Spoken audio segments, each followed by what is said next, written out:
On a dark, stormy night, 22-year-old Eric found himself checking into a remote old hotel. His room was number 407, far down a creaky, dimly lit hallway.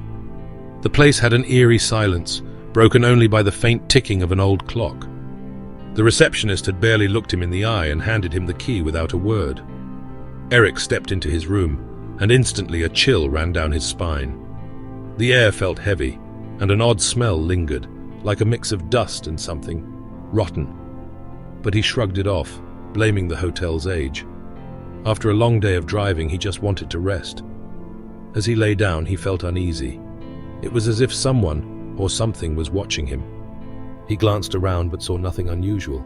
The dim light flickered for a moment, and he brushed it off as faulty wiring. But then he heard it, a faint whisper.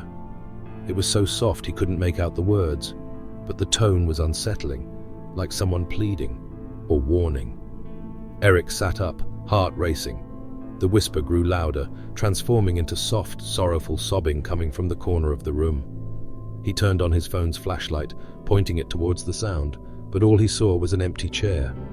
Shaken, he forced himself to believe it was his imagination. He shut his eyes, pulling the blanket over his head.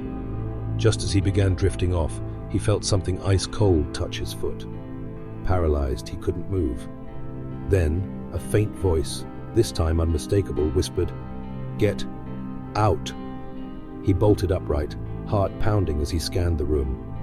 But there, in the dim light, he saw her, a ghostly woman with hollow eyes, her face twisted with despair.